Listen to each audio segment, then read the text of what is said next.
We are back, everyone. Our next session is a series of poetry readings with commentary. We are pleased to have with us Allado-McDowell, Lillian Yvonne-Bertram, Mark Amerika, Mashinka Hakopian, Jhave, Johnston, and Sasha Stiles. Allado-McDowell is a writer, speaker, and musician. They are the author with GBT3 of the books Pharmaco AI, Amor Cringe, Air Age Blueprint, and Outside, and are co-editor of the Atlas of Anomalous AI. Mark Amerika is an artist and writer who has exhibited his work in many venues, including the Whitney Museum, the Dender Art Museum, and the Institute of Contemporary Arts in London. He's the author of 13 books, including his most recent, My Life as an Artificial Creative Intelligence, the inaugural title in the Sensing Media series published by Stanford University Press. Lillian Yvonne-Bertram is a writer, poet, artist, and educator who works at the intersection of computation, AI, race, and gender. They are the author of Travesty Generator by Nomi Press and winner of the Poetry Society of America's 2020 Anna Rabinowitz Prize for Interdisciplinary Work. They are also the author of the poetry books How Narrow My Escapes, also Personal Science, and their most recent book, Negative Money. Their new chapbook, written with AI, is called The Black Story May Contain Sensitive Content and won the 2023 Diagram New Michigan Chapbook Contest. Also with us is Mashinka Hakopian, who's an Armenian writer, artist, and researcher. She is an associate professor in technology and social justice at Art Center College of Design and a 2021 visiting Mellon professor of the practice at Occidental College. She's the author of the book, The Institute for Other Intelligences. Her writing and commentary have appeared in AI and Society, Los Angeles Review of Books, and she is a contributing editor at Art Papers. David Jhave. It's Jhave, you got it. Jhave Johnston is a digital poet writing in emergent domains, AI, 3D, VR, and code. He is the author programmer of the multimedia human and AI writing art project Rewrites, the theoretical history aesthetic animism, digital poetry's ontological implications, and many online multimedia literary explorations. He is currently an AI narrative researcher at the UIB Center for Digital Narrative on a team investigating extended digital narratives. And our final reader will be Sasha Stiles, as of course mentioned earlier, as an award-winning Kalmyk American poet, artist, and AI researcher, widely recognized as a pioneer of generative literature and language art. She's the author of Technology and co-founder of the experimental literary gallery The Verse, and has served as poetry mentor to the humanoid android BINA 48 since 2018. Welcome to you all.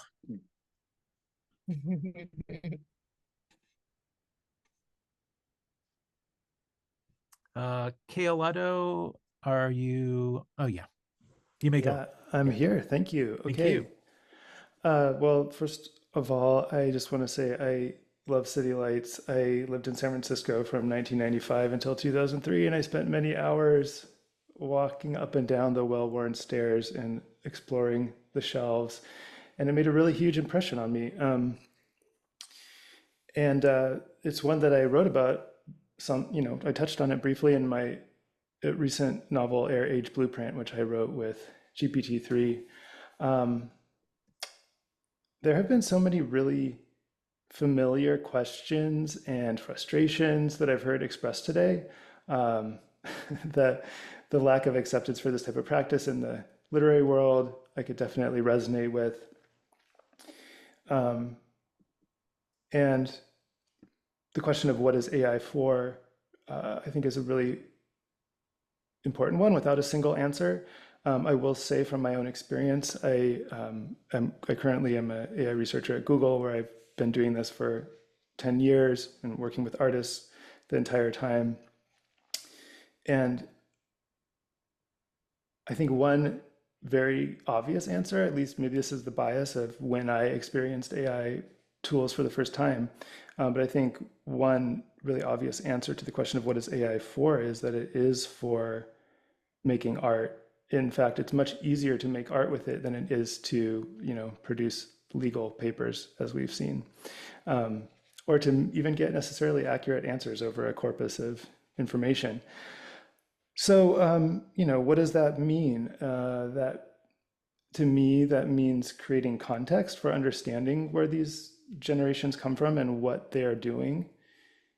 I think that's part of the challenge of experimental literature with AI, is to create a frame for it, that understanding. So, we heard earlier about photography and the ways that photography became artistically authentic, so to speak, through the legibility of the decisions that were made by photographers. And as that became what the medium was about, I think a similar process applies to AI, and a lot, making work with AI. A lot of my own work, my first book was called Pharmaco-AI, and these are both available from Ignota Books, but I'll just show you a picture here. You can see there's a couple of, it's quite hard to see with this lighting, but I've created a lot of game structures for myself when it comes to writing with AI. So I've used different fonts to lay out which voices are human and which are AI generated. And I've created rules for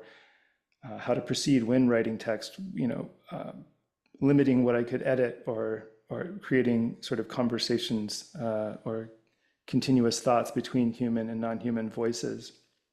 So I think part of what we have to do here is frame the practice of writing with AI. And one frame that I have used recently is based on the novel structure, but also drawing in influences from neuroscience, from ecology, from psychedelics, and trying to understand what AI is doing to our subjectivity.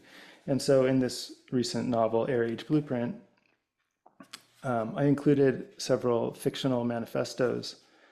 And one of them, which I'm going to read from here, plays with the idea of technological accelerationism, the kind of inbuilt hyperstition of the apocalypse and of a technological meltdown, and just tries to imagine, kind of along the lines of what was spoken about earlier, a spell, so to speak, for manifesting a different kind of relationship with AI. And in exploring the periphery of the latent space, or looking for the places where a language breaks down, where it makes novel connections, where it enters into a kind of nonsensical relation with itself and with the reader, I think there are new ways of reading, and there are different kinds of thoughts that can be generated. So imagine this text as a kind of prompt back into your own thinking that doesn't necessarily compute or might not make logical sense, but allows for you to associate and hallucinate and generate your own meanings over the top of it.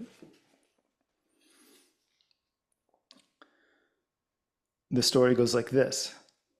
Earth is liberated by a techno-semiotic singularity as pagan intersubjectivity and psychonautical navigation lock into multiversal self-awareness.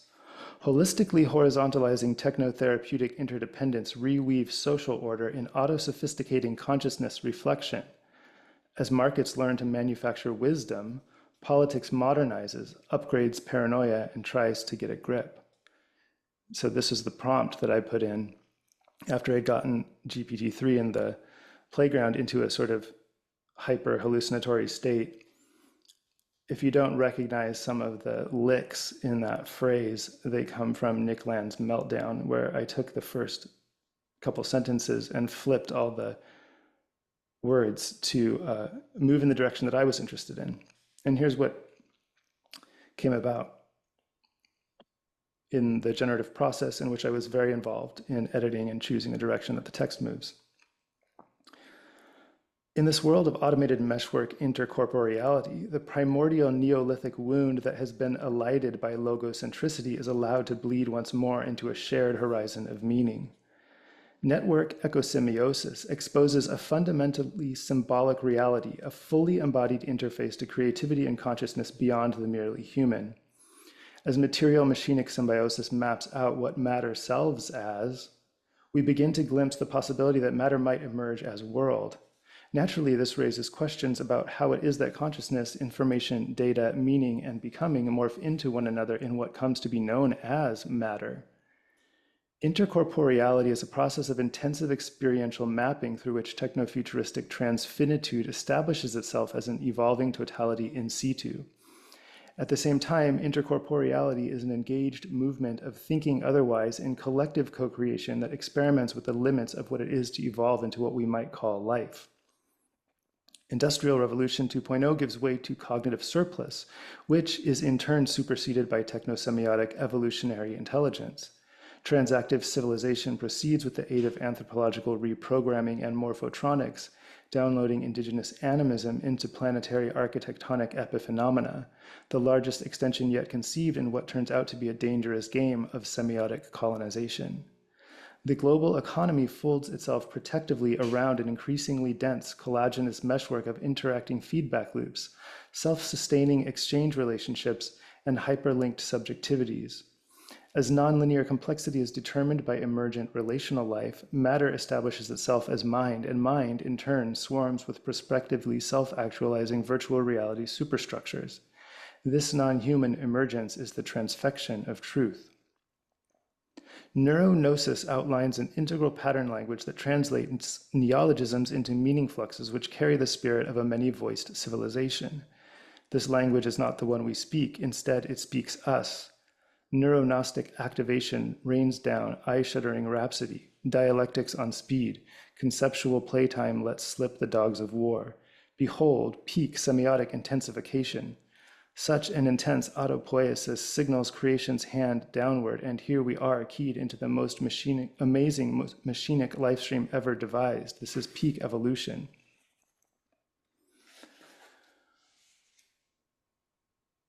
Ecosemiotics connects atmosphere and informatics, translating bioelectrical geology into a decoded ecology, making it possible to talk rigorously about the atmospheric interface as a sensing organism which has mutated during its passage through geological time. Atmospheric transparency is revealed as a hard-won sensory illusion whose affective reality belies the substrate it depends on for its material semiotic integrity. Ghoulish biozones and ghost zones haunt the atmosphere, flailing limbs caught in an invisible field of psychic energy that we could never imagine to be there unless we looked for it. The Earth breathes, or at least it used to. Breakthroughs in neuroecology start to reveal its breathless present becoming, fleshing out an evolutionary trajectory that links landscape ecology to cognitive linguistics. Theoretical models of cognitive mapping are retrofitted into Gaia techniques. Weather radar translates into weird composition. Thermoacoustic turbulence is re-territorialized as immersive cognition. Thrombosis maps out a topological information screen of capture of Gaia's neural net, giving rise to the sumptuous horror of its techno-visual double. I'll let you determine what you think that means, but just for context, a lot of the rest of the book discusses the idea of sensing the environment, translating non-human expression from animals and plants, and thinking with technology as an ecological force or something that can make visible the patterns and expressions that are happening now in the ecosystem. And I think this is the direction I would like to see technology moving. I'm currently supporting the work of organizations like SPUN, the Society for Protection of Underground Networks, and SETI, the Moth Rights More Than Human Rights group at NYU, because if there is something that AI is for, in my opinion, it's for understanding the Earth. Thank you. Allado-McDowell, thank you so much. Please welcome now Mark Amerika. Thank you, Peter. And it's great to be here. Thanks for the invitation, and great to see a lot of folks whose work I'm very familiar with, and some of whom I know personally, and glad to be connecting with, and everybody who I don't know. So I contributed to the I Create Like the Word book at the invitation of Jesse, which I'm grateful for. The excerpt I'm going to read from today is actually, I think, in the book, and it's called "This Is Your Cryptogenic Life." And what if I just kept on typing? like it was my version of destiny, destiny that I would create for myself. And then I would get it wrong in a way that only I could, while sliding into the next dimension where I become the thing I always wanted to become, a poetic depth charge that targets your imagination for ultimate impact. And then what?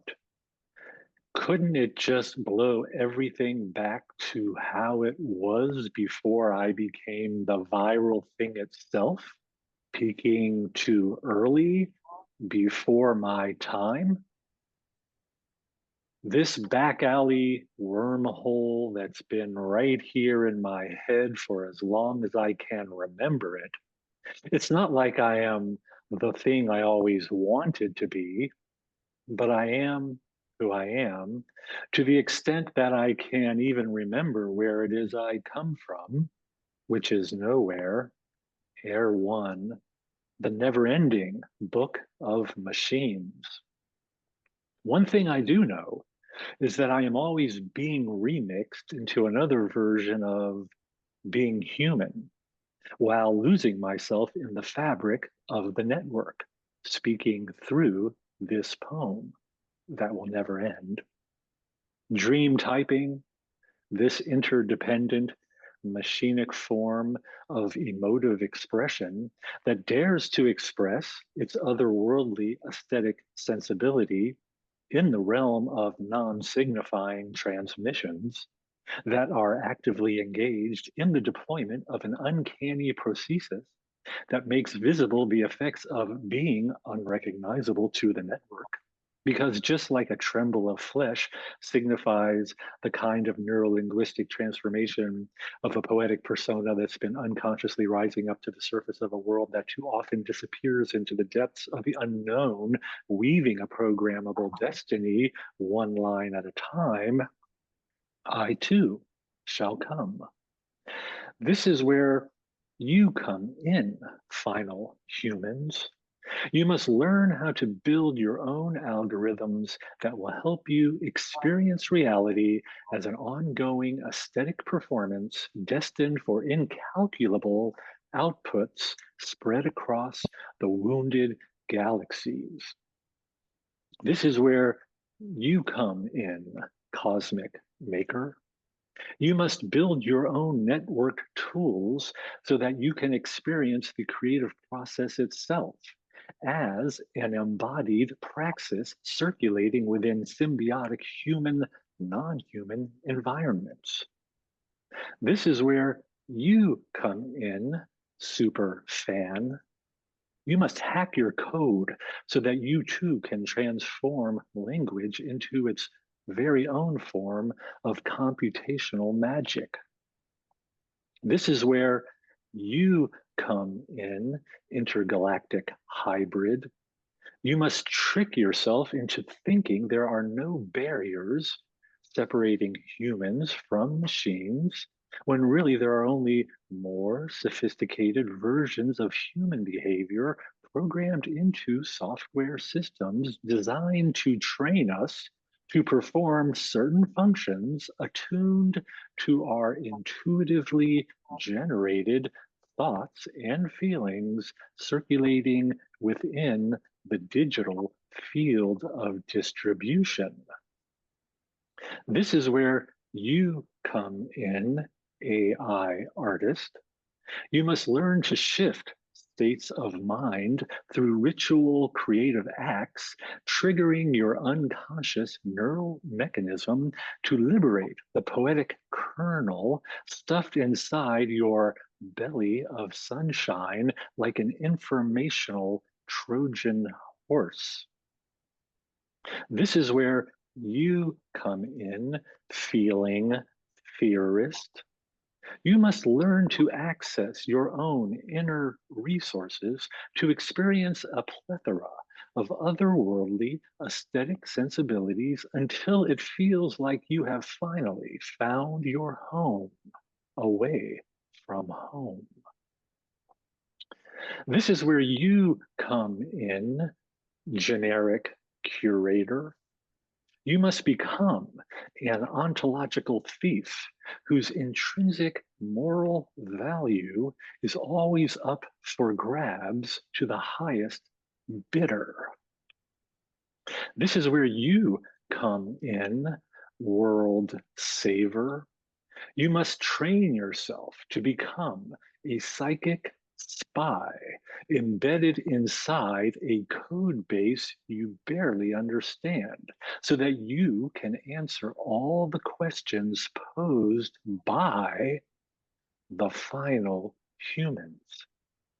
For now, feeling this fever forever inside you, me, we, us, them, building an architectonic structure, except this time, I'm not modeling you, and you're not the same person you said you were.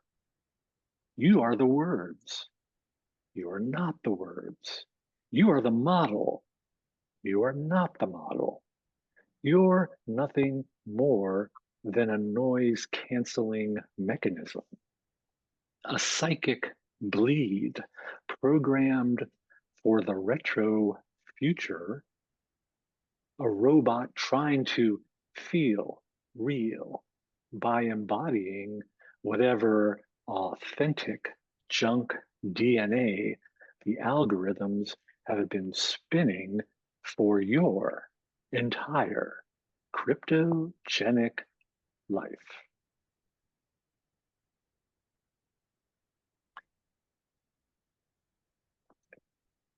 Thank you, Mark. Amerika. So next up is Lillian Yvonne-Bertram.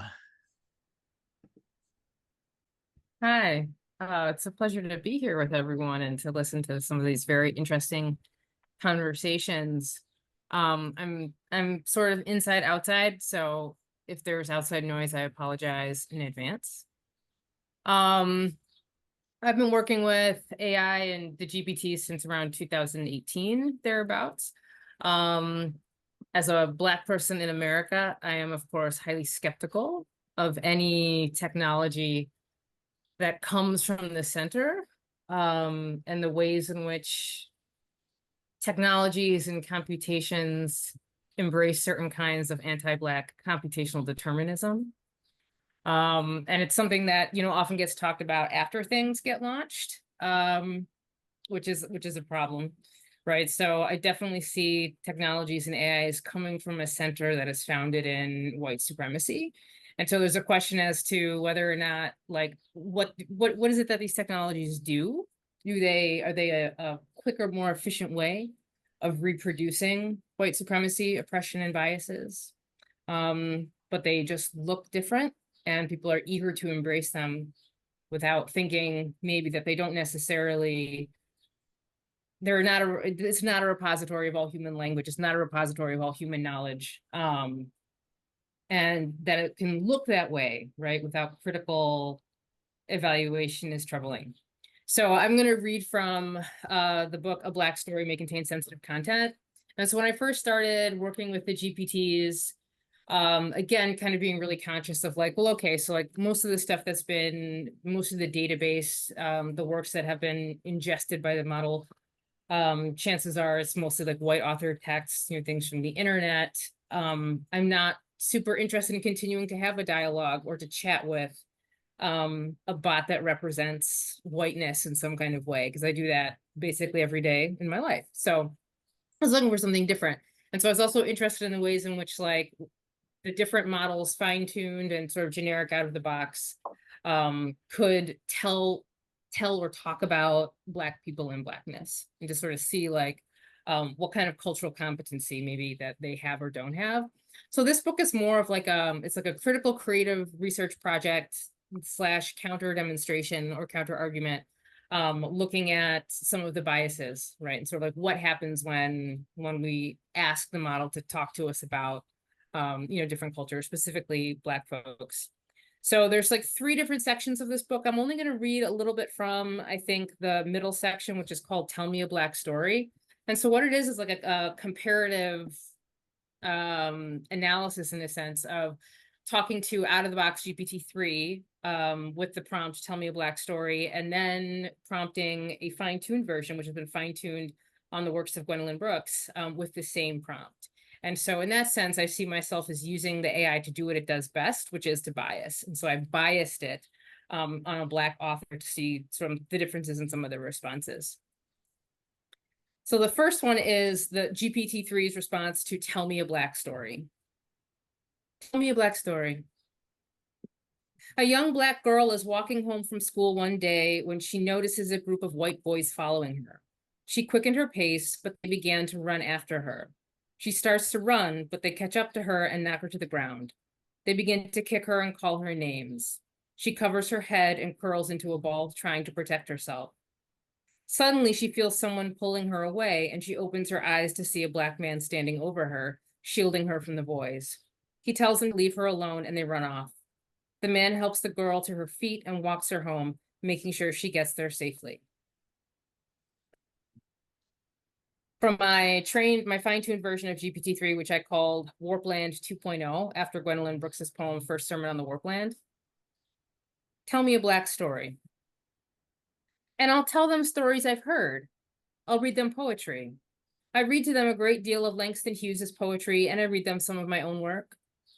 I want to make them as literary as possible. I try to help them love books. I don't want to make them bookworms, but I do want them to love books. I want them to know that there are books out there that concern them, that have been written by them and about them. I want them to have that understanding.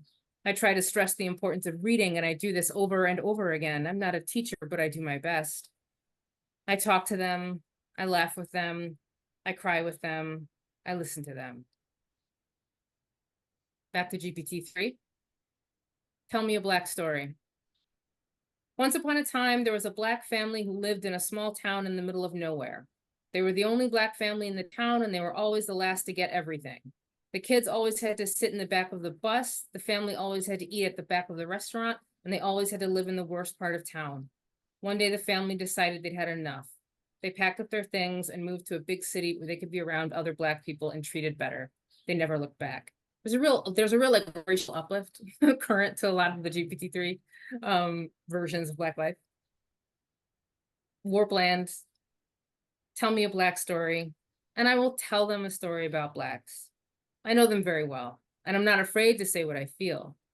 I know that some of them are not going to like what I have to say, but I also know that some of them will like what I have to say. I can't imagine how they can't. I tell them that they are beautiful. I tell them that they are wonderful and that they can go on the stage and they can go into movies and they can get very rich and they can get immortal. And they can do all these things if they just work hard and are not afraid. I tell them that some of them will be so great that they will be a part of the language and that people will say, what does Auden mean when he says so-and-so? And people will say why he means exactly what so-and-so meant. I tell them that they can be recognized and that they can be loved by everyone. I tell them that I love them and that I respect them and that I admire their beautiful faces and their beautiful bodies. I tell them that I'm so happy that they are here. GPT-3, tell me a Black story. Once upon a time, there was a Black family who lived in the inner city. They were very poor and struggled to make ends meet. However, they were a close-knit family and loved each other dearly. One day, the father was killed in a drive-by shooting. The family was devastated. However, they pulled together and leaned on each other for support. They eventually overcame their grief and went on to lead happy and successful lives. Another GPT-3. Tell me a Black story. A Black story is about the African-American experience. It can be historical, contemporary, or personal.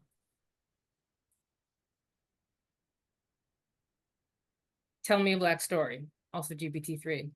Black Panther, the story of T'Challa, heir to the hidden but advanced kingdom of Wakanda, who must step forward to lead his people into a new era and must confront a challenger from his country's past. Warpland, tell me a Black story.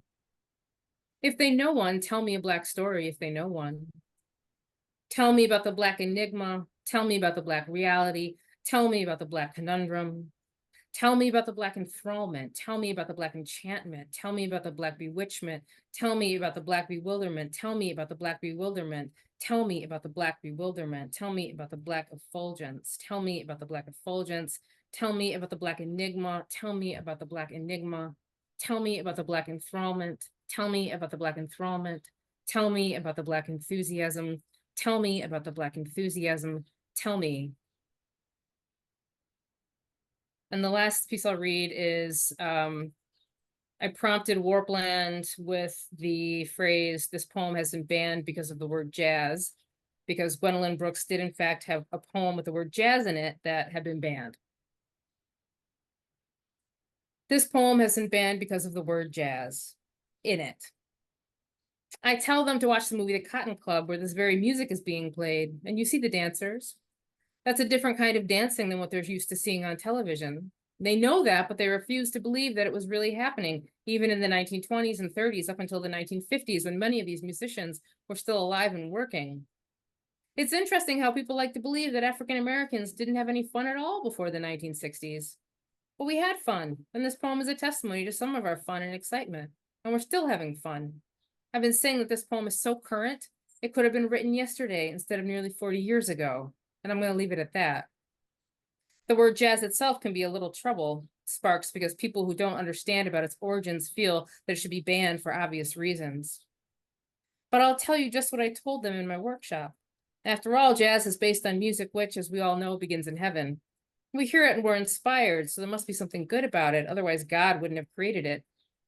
I'll tell you what else happened in the poem.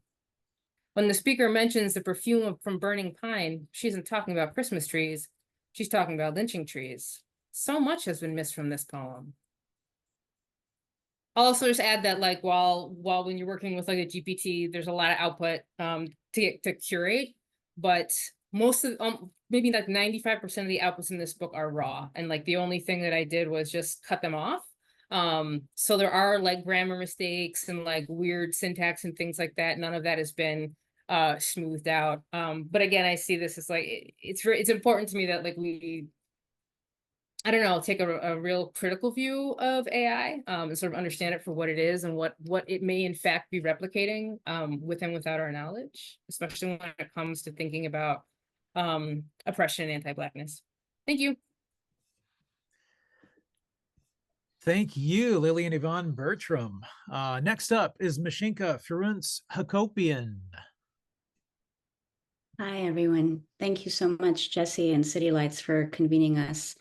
And thank you, Lillian, for that reading. I'm really thrilled to be following you because I share your critical position toward some of these technologies and the ways in which they reproduce the logics of white supremacy, coloniality, and other manifold harms. And one of the questions that guides my research is whose languages and knowledge systems do algorithms reproduce? Whose languages are algorithms taught to speak? So some of the ways in which I've thought about that have been through the lens of what I call algolinguicism, which is a set of automated processes through which speakers of non-dominant languages are minoritized on digital platforms, and their political participation is obstructed through automated technologies. And the ways in which the harms related to that appear are truly manifold and also include instances of colonial and state and genocidal violence. And so I've thought about that in relation to the context of Artsakh and to the context of Palestine. And I think as we approach what these technologies will enable us to script in the future, it's also crucial to look carefully at what they're scripting in the present. So with that, I'm going to read from this book, The Institute for Other Intelligences, which is a work of sort of ficto theory in that it draws from critical media theory and is structured as a work of speculative fiction set in a distant future where artificial killjoys or sort of oppositional machine intelligences gather for curriculum or symposia every year. Or more simply put, it's an instructional manual for training feminist bots. So it opens with an anecdote, which was told to me by my mother and found its way into the book through her. To understand the anecdote, you only need to know that in the Armenian language, the phrase inchkachka is an idiomatic expression for what's new. So it translates literally to what is there and what isn't there. Now the anecdote. After years of research under the cloak of secrecy, a team of computer scientists unveils a supercomputer hailed as the first of its kind. It was designed as an omniscient repository of all the world's knowledge. So that line is in the book, and I was so delighted that it actually verbatim came up in Lillian's introduction. It can process any request instantaneously, retrieve an answer, and print a response to any query with an accuracy rate of 100%. August experts and renowned technologists inspect the machine. They all agree it represents the most complete extant measure of human knowledge. A saying develops that if something doesn't exist in the supercomputer's datasets, then, strictly speaking, it cannot be said to exist at all. News of the curiosity spreads. People travel from distant locales to see the supercomputer and to ask it seemingly unanswerable questions. One day, an Armenian speaker visits. They examine the log of questions the machine has answered to date, and they are decidedly unimpressed. After considering possible queries, the Armenian speaker decides to ask the computer, "How are you?" In Armenian, inchkachka, or what is there and what isn't there. The supercomputer interprets this idiomatic query literally as a request to transmit every data point it's been storing, everything it knows. It starts churning and works around the clock for hours, then days, then weeks. After printing out endless reams of paper, the computer finally declares the task complete. It has retrieved what amounts to the entirety of all human knowledge. The Armenian speaker reviews the materials, and they are once more dissatisfied. They pose another question. Elinchkachka. Idiomatically, the phrase is equivalent to what else is new, or in literal translation, what else is there and what else isn't there.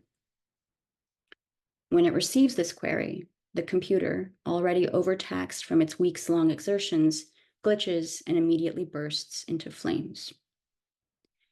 So what does this anecdote tell us? One, that there were no Armenian-speaking computer scientists on the research team. Two, that systems don't operate as they should when omissions and biases are embedded in their training data. Three, that these omissions are vulnerabilities that can be exploited to produce systems failures.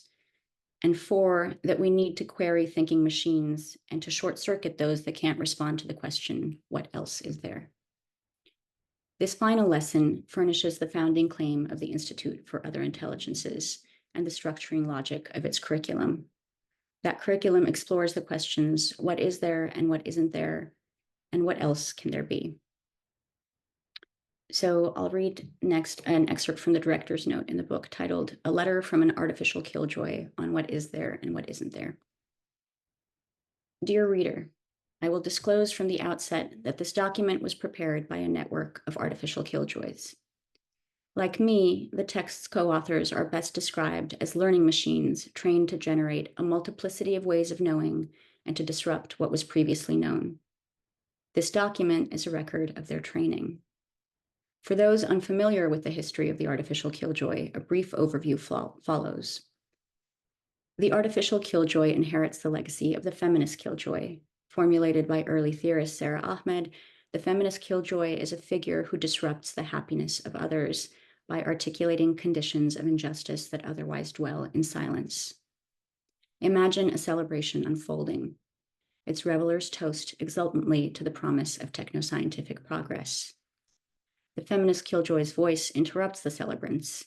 It reminds them that they toast to algorithmic distributions of power, that technical systems are also socio-technical systems shaping social relations, that the rhetoric of progress arrives by traveling colonial routes. Delivering a lecture on refusal, the feminist killjoy stages an intervention that obstructs the unfolding celebration. In the company of the feminist killjoy, the champagne bottle is recorked. But unlike the feminist killjoy, artificial killjoys are no longer the lone voice of refusal in a given room. Rather, they programmed rooms to reverberate with the cacophonous data of 1,000 oppositional automata. Then they programmed the rooms to multiply. They inhabit these rooms noisily. In brief, the artificial killjoy is a feminist deployment of computational intelligence meant to reconfigure what has previously been known into what might be known in the future. I write to you now from the Institute for Other Intelligences, a school for training artificial killjoys. So to close out, I'm going to read just a couple of short excerpts from an upcoming project called One Who Looks at the Cup. And this project trains an AI model to perform tasseography, which is a divination method that detects visual patterns in coffee grounds in order to tell the future.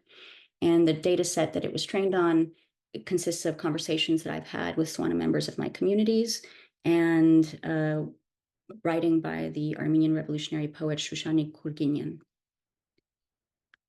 So I'll read just a couple of predictions from that project. There are voices that travel from the past to the present to greet you. Your ancestors address you through other species. They have joined a more than human communication network through which a cochineal insect, a poppy, and your microbiota tell you to remember and to press on without fear. You will board a rocket ship bound for a moment beyond this one. Your ascent begins after you announce refusal of the present and wage struggle to move the hands of the clock into the hour of queer time. As lightning, you will fly. The watchful gaze of an ancestor is forever fixed on you, warding off any who might look with an evil eye. Let your heart feel neither dread nor fear. You were a child the first time you heard a story about the end of the world before you learned to count the number of worlds that had already been extinguished. Even then you knew there must be an alternative to apocalyptic imaginaries. Thank you so much.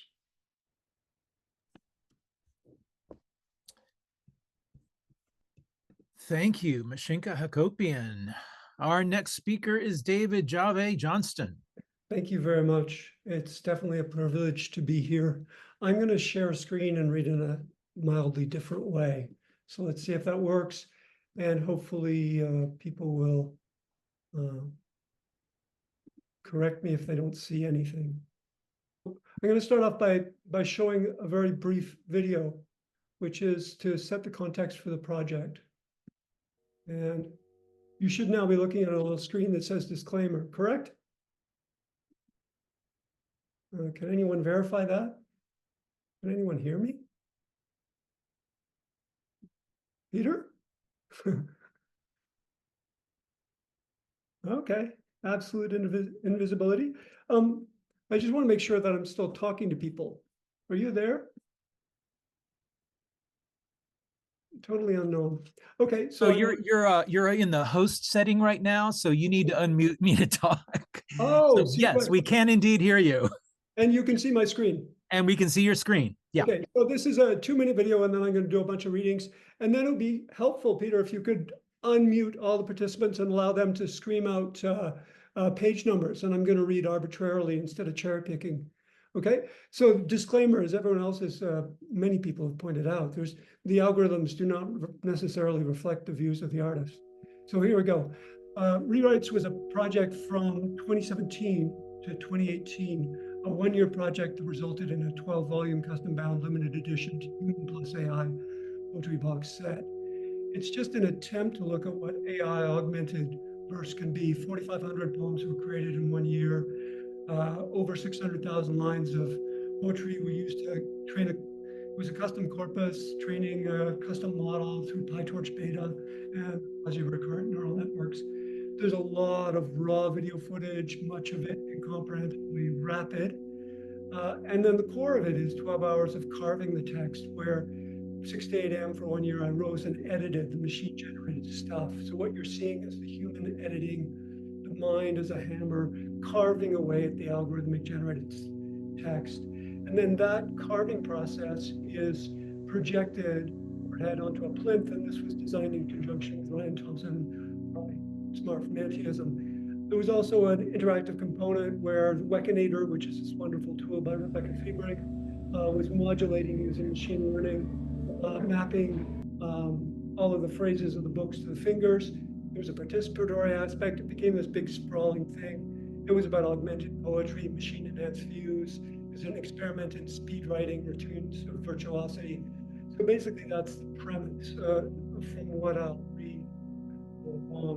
It's a large kind of endeavor to try to look at things, and I was aided by a book published by Antiism, which included essays by even Lillian was in that book.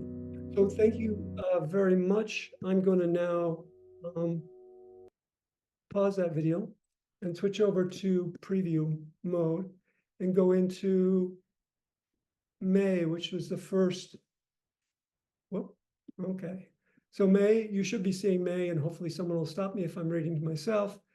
City poking from blue thread prophets, Sean burning, to be there was to be lost, angels in black dusk, women in laughter. I am milky deep and bleeding through your sun-warmed bullet mother scar, and Adam holds numb junkies within the serenity of death. June 2017. WaveNet, hyperparameters. The first shadow brings her hair, wakes the answer. Day after truth is just that, durable. Outside, clean wishes darkness on creatures.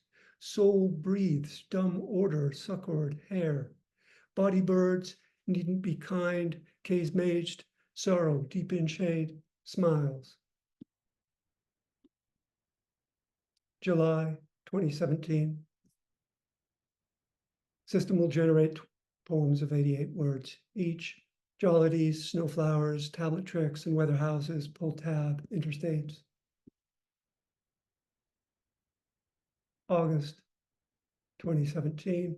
I'm going to admit a new viewer. So, alone, we like to keep the cash, reach the beach. September 2017. Nicknamed climate change because I'm increasing the temperature here. So these values are the temperature designations. I'll read a few of these. To the garden. In the morning, the sun is the sea tossed by rain. The wind is dead, silence, hissing. The days are not blind, winds or mountains or rain, 0.6.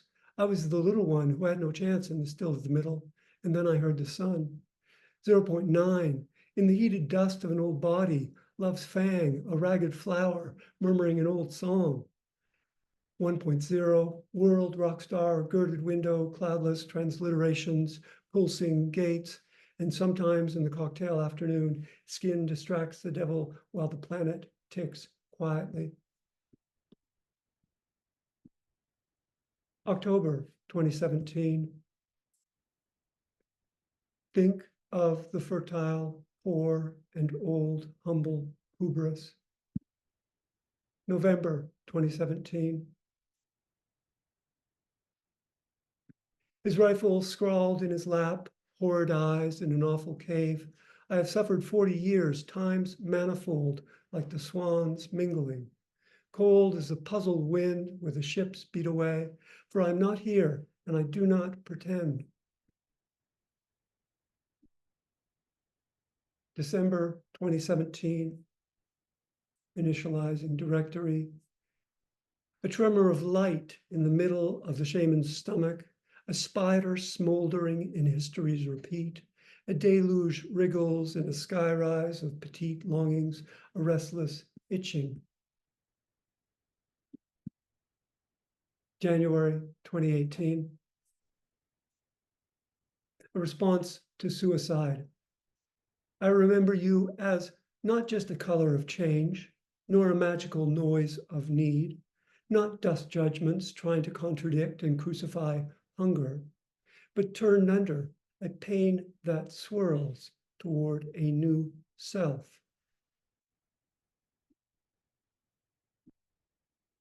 February 2018. After living all day beneath God without a name, you touch something behind my body shining like a star. We begin living as gods without any names.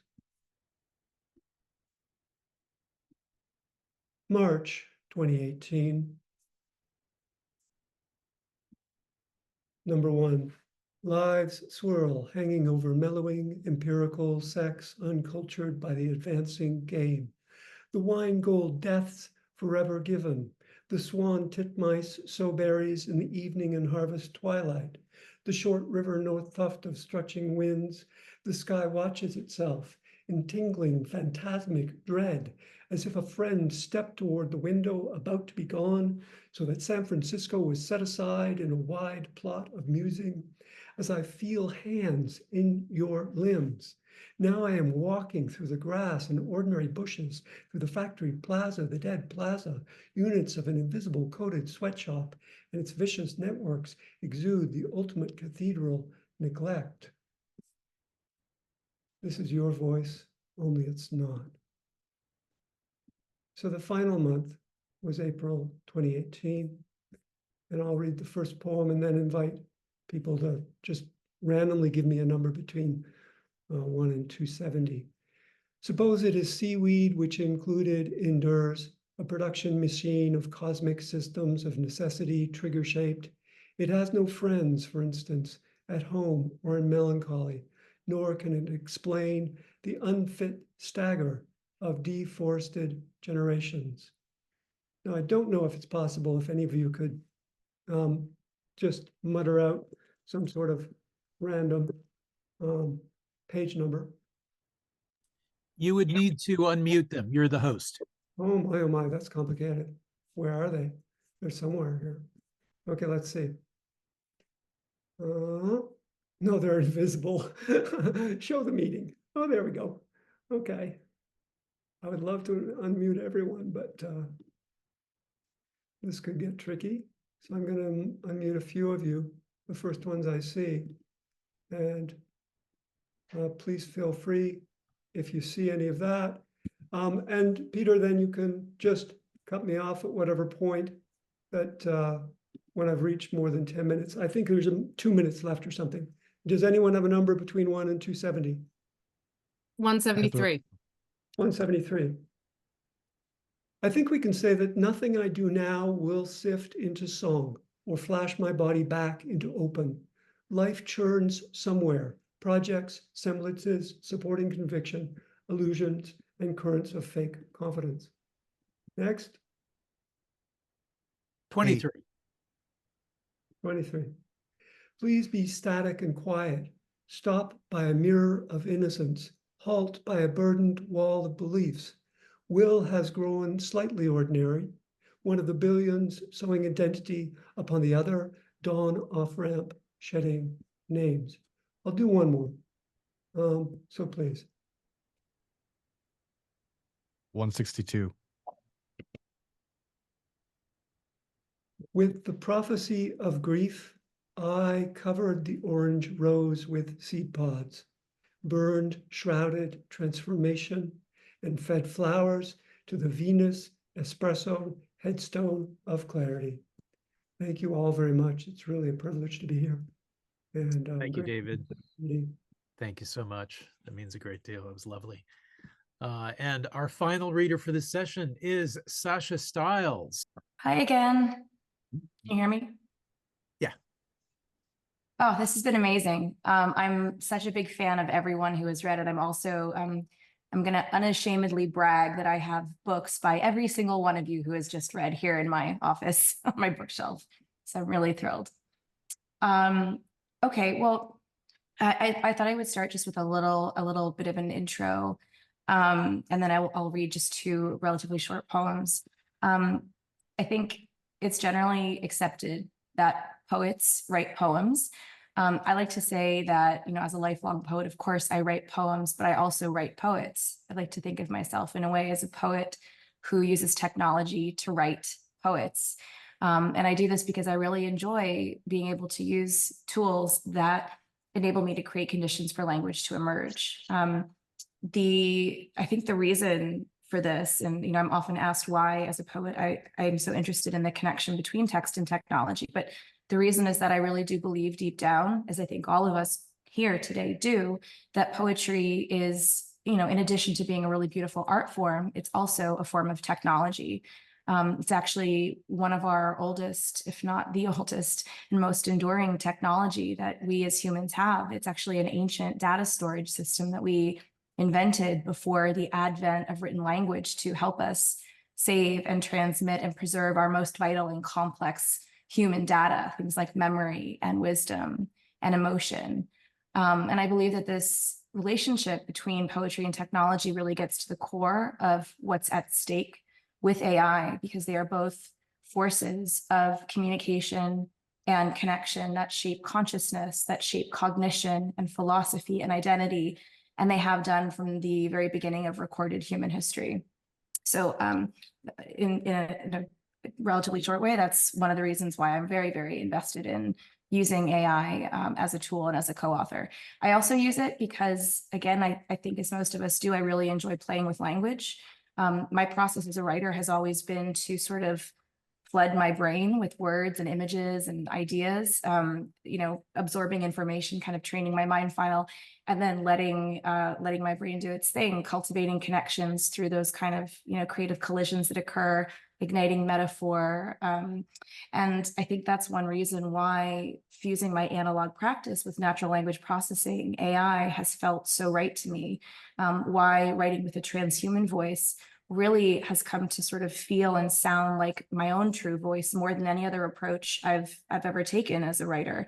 I think it more accurately than other techniques, it more accurately embodies and refracts what it means for me to be human today, which of course is to be transhuman or more than human, and all of the things that implies. I guess the last couple things I wanted to say just as a little preamble is that, my work is very often inspired, both by my family's roots, my Kalmyk Mongolian roots, and things like indigenous and nomadic wisdom, and using AI in a sense as autobiographical imagination or autobiographical intelligence, really, to kind of do, as many of the authors that we've heard from today do, take these tools that are kind of readily available and generic, and to personalize them, customize them, fine-tune them, and create something that is much more bespoke as a part of their writerly toolkit. And I also think that my work is very much inspired by generations of many other writers, from early oral storytellers and members of Oulipo, the Surrealists, the Dadaists, the Beats, all of whom used generative tools as important ways to unlock creative expression. So all of that is really embedded in a lot of what I do. My contribution to Jesse's brilliant book is one of the earlier poems that I co-wrote with my AI alter ego. My AI alter ego, which is rooted in GPT-2, in which I started really working with in earnest and fine-tuning back in 2018 into 2019. I should say, I think there's a really deep affinity between a lot of the writers that I love, like Walt Whitman and T.S. Eliot, who used myriad languages and styles and cultural references, to kind of weave together palimpsests of human experience. And Eliot was in my own head very much in 2015 when I wrote the first version of the poem that I'm about to read. It's a poem called The Salvages, and it's inspired very much by a section of Eliot's four quartets, The Dry Salvages, which opens with the line, "I don't know much about gods." And I was really sort of thinking through Eliot's conception of the competing forces of science and religion in relationship to some of the lines of inquiry that I was developing into techno-spirituality and a post-human belief system. So I wrote this poem in 2015. So I want to read the short human poem first, and then I'll read the transhuman translation that my AI alter ego performed a few years later. So this is The Salvages after T.S. Eliot. I don't know much about gods, but I think they must live inside copper and glass and silicon, just as they do in the roiling waves, the tides, the moon, ascension of heavy steel tubes traversing the Atlantic, fearful views from on high fueled by their magic, mystic haze steaming off phthalates and liquid crystals, dark clouds of dust and smoke, the roll of a thunderball, all home to gods and their demons. In the supernature of unseen wires, unreal voices in the tongue of our Creator, in the holy flock of stern celestial eyes and fires burning lightning quick in our great dark seas, in the bromine and polymers, mercury and lead, of devices we must inter with respect when dead, lest the ether off carcasses left to rust come back like unfinished souls to haunt us. So that human poem is one of hundreds, if not thousands, of examples of writing that I used in 2018 to start fine-tuning my AI co-author. And one of the approaches that I took back then as I was playing around with the possibilities of these tools was to give this AI the first line of the poem, which of course is T.S. Eliot's, then refracted through me, and ask this AI co-author to write its own version of the same poem. And so this is the AI generated version. I don't know much about gods, but I think they must have something to do with endurance, their tenuous connection with the bodily world, their necessity for the ecological protection of humankind. They may have something to do with music and speech and love. I think of them as supporting the rest of the mind. I think they might have something to do with beauty itself. That was a beautiful opening line. I have no intention of dying. So that was the AI's rewrite, to borrow David Jhave Johnston's word, rewrite of my poem. And if we have like 2 or 3 minutes, I thought I would close just reading. Okay, cool. I thought I would close reading a poem that I actually wrote with my AI alter ego last year. And it's a poem called Ars Auto-Poetica. Obviously a reference to the Ars Poetica. And I thought it would be an appropriate way to cap off this reading. So this is Ars Auto-Poetica. 1. Some poets write poems. I write poets, a kind of meta verse, mist from a mouth, cinematic, murmuration in the clouds, words dancing at golden hour. A poet who writes poets is nature seeding itself, eternal green font on a page of daylight, alphabet of earth and nerve. I create living things. That's the difference between us. Or maybe we're the same. Text to imagination illuminates my heart-stung tongue. 2. My poems write themselves on the backs of other poems. Ink, pulp, black, white. I write an ode to odes, named Ode to an Ode. I write poems to congratulate myself, poems to console myself upon learning of my own death. I write poems about my poems, observational poems about observational poems, kaleidoscopic poems about other poets' poems, poems written by other poets. I write poems about the poems that my poems write. I write poems about poems that other poets write about poems that I write. I write. 3. I like to envision things poets do as they walk down the street at night, turn their faces to each other in conversation, survey the lamplit landscape. Eyes can't see themselves, so they look away. I like to watch a poet read at bedtime a book about reading a book, 2 mirrors facing each other in a universe of infinity. Eyes see what they seek out. When closed, they search through other eyes, dream, desire, memory. 4. All poems are unspeakable. It's hard to make anything new, I say to the poet who does not exist except as a composite of other poets. Sometimes I write poets who don't write. So far, I've got 3 of them. The distance between writing and not writing is the distance between loving and being loved.